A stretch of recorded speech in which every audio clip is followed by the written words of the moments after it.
مرات اخويا القريبة قالت لي حط الكاكاو على الشعرية، وعمري في حياتي ما كنت اتخيل ابدا ان كوباية شعرية واحدة ممكن تعمل معايا الكمية دي كلها. والله من جمال طعمها جوزي ما كان مصدق ان انا عملتها في البيت، وقال ايه افتكر ان انا نزلت واشتريتها جاهزه. انا عارفه ان هي مختلفه عليكي وكمان ما جربتهاش قبل كده، بس والله انا رحت الكافيه وجبت لك الطريقه من قلب الكافيه نفسه. عارفين الكوبايه الواحده دلوقتي بقت بتتباع ب 65 جنيه. طب وعلى ايه؟ هنحضرها احنا في اقل من 10 دقايق. اول حاجه معايا كوبايه واحده بس من الشعريه في طاسه، ونزلت بمعلقتين اتنين من الزيت، ونزلت عليها بالشعريه، وضفت عليها رشه ملح عشان توحد معايا اللون. اول ما بيجي معايا اللون دهبي زي ما انتم شايفين كده، بضيف عليها نص كوبايه من الميه، وكمان معلقتين اتنين من السكر، واقلب بقى السكر مع الشعريه كويس جدا عشان اتاكد ان السكر داب تماما. وبعدين نسيبها عشان تستوي. بتستوي في اقل من 5 دقايق بالظبط، بغطي عليها. وبعد كده ببدا ان انا الاقيها مفلفله الله اكبر وزي الفل. اسيبها بقى على جنب.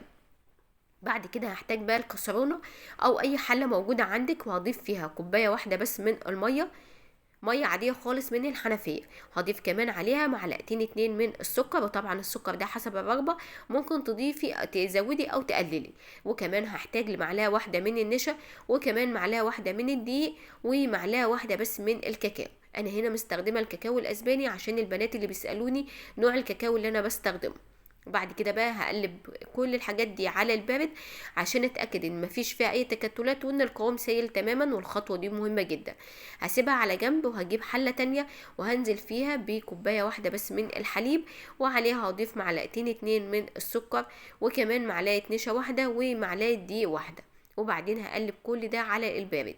في الوقت ده بقى انا محتاجه اسوي الخلطين في وقت واحد، يعني في على كل واحده على عين، وتقليب مستمر بقى في الناحيتين زي ما انتم شايفين بالطريقه دي.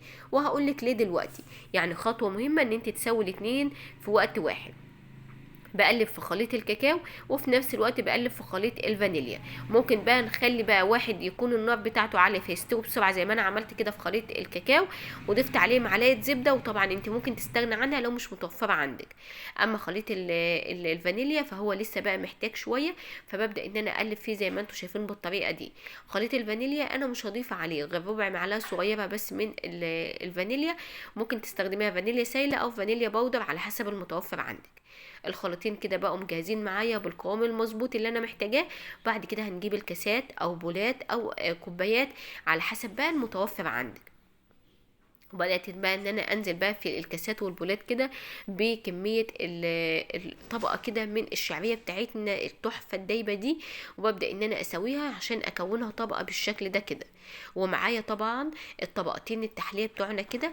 ببدا انزل بطبقه واحده كده من الكاكاو زي ما انتم شايفين، واسويها بالشكل ده كده.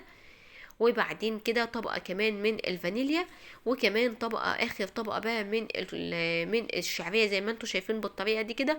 واخر حاجة هزين بقى بمعلقة كده من الفانيليا، وعليها كده لوز تحفة.